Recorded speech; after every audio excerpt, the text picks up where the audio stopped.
Sir, आप लोंदा गांव हत्याकांड में पीड़ित परिवार से मिले, क्या है पूरा मामला? हम पीड़ित परिवार से लोंदा गांव में मिले हैं। ये मामला पूरा राष्ट्रीय स्तर तक हो चुका है, कौशाम्बी जनपद का मामला। इस मामले को हमारे लोक जनशक्ति पार्टी के राष्ट्रीय अध्यक्ष और देश के युवा हृदय सम्राट भारत सरकार के केंद्रीय मंत्री परम आदरणीय माननीय चिराग पासवान जी ने मामले को गंभीरता से लिया और उन्होंने एक प्रतिनिधिमंडल कौशाम्बी जनपद भेजा, जिसमें किसान प्रकोष्ठ के राष्ट्रीय अध्यक्ष धर्मेंद्र मिश्रा जी और सर्वज्ञ पांडे जी, कमलेश तिवारी जी प्रदेश महासचिव, हमारे काफ़ी ब्राह्मण समाज से भी आए हुए हैं, पार्टी के हैं, जो एक हम लोग परिवार पीड़ित से मिले। बहुत दुखद घटना है, जितना भी इस घटना की निंदा की जाए उतना कम है।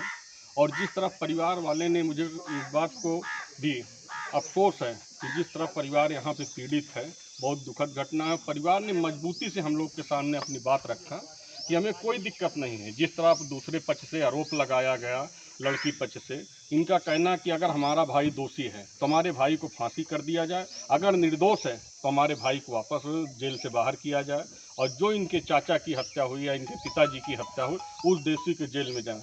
निश्चित हम लोग इस मांग को पूरा करेंगे और माननीय भारत सरकार के मंत्री परम आदरणीय माननीय चिराग पासवान जी इस मामले को गंभीरता से लेते हुए CBCI और SRT की हम लोग जांच कराएंगे। दूध का दूध पानी हो जाएगा, दूध का दूध पानी का पानी हो जाएगा। जो दोषी होंगे उसमें कड़ी से कड़ी सजा मिलेगी, इसमें कोई शक नहीं।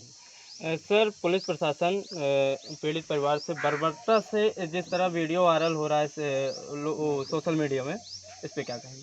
बहुत दुखद घटना है। अगर कोई जनता अपना दुखद समय में अगर मांग कर रहा है तो प्रशासन को यह अधिकार नहीं है कि पीड़ित परिवार को मारा जाए। हम भी एक अधिवक्ता हैं और जिस तरह अधिवक्ताओं के साथ पिटाई किया गया और जिस तरह भी अधिवक्ता साथी हमारे बता रहे थे एक अधिवक्ता से कि भाई वो कह रहे थे कि हम आपका लाइसेंस निरस्त कर देंगे, ये तो बहुत दुखद घटना है कि किसी अपना कोई मांगने जाए जब अधिवक्ता सुरक्षित नहीं है तो मुझे नहीं लगता कि देश में कोई सुरक्षित रहेगा, क्योंकि अधिवक्ता को धमकाया जाए अच्छी चीज़ नहीं है। हमारी पार्टी और अधिवक्ता संघ पीड़ित परिवार के साथ पूरा तन मन धन लगा के खड़ी रहेगी। जब तक न्याय नहीं मिलेगा हम लोग न्याय की लड़ाई लड़ते रहेंगे।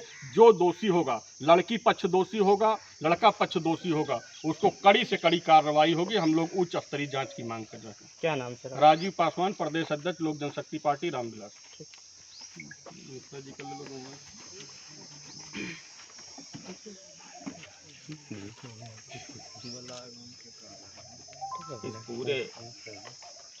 इस पूरे प्रकरण में जो FIR हुई हैं, FIRों से ये स्पष्ट है कि पुलिस ने पक्षपात किया है और षड्यंत्र के तहत FIR हुई हैं।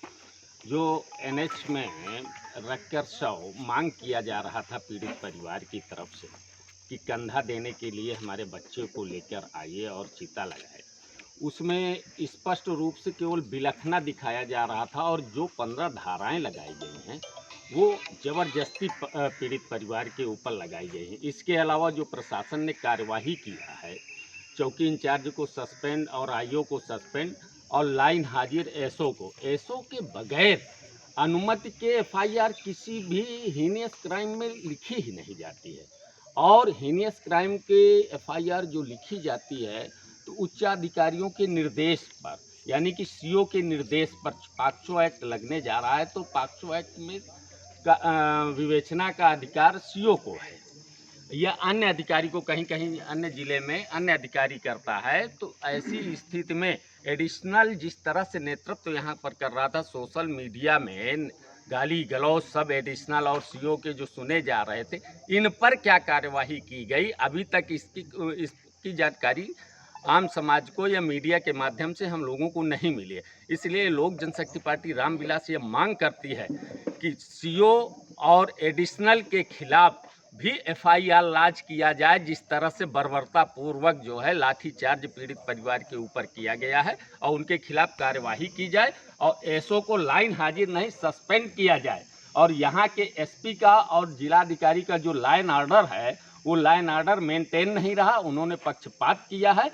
उनके खिलाफ शासन संज्ञान ले और उनके खिलाफ भी कार्यवाही करे, और जो षड्यंत्रकारी प्रधान रहा है और जो अपराधी है, हिस्ट्री सीटर है, उसको तुरंत गिरफ्तार करके जेल भेजा जाए। यही लोक जनशक्ति पार्टी रामविलास क्या नाम है? मांग। क्या नाम है सर आपका? मुझे धर्मेंद्र मिश्रा, एडवोकेट, राष्ट्रीय अध्यक्ष किसान प्रकोष्ठ लोक जनशक्ति पार्टी रामविलास।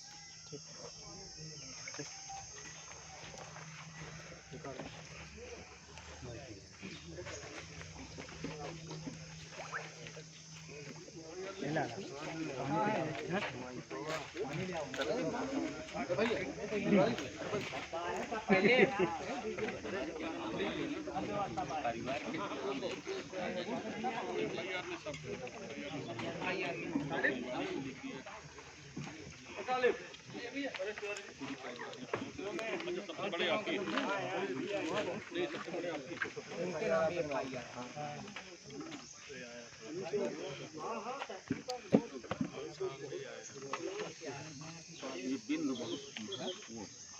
एनएच में जो 100 रस्ते मांग किया गया है, इसके अलावा कोई भी नुकसान नहीं है। एनएच की धाराएं भी लगाई हैं। सार्वजनिक संपत्ति का नुकसान जो कहा गया है, ये जबरदस्ती की धाराएं भी लगाई गई उनके ऊपर।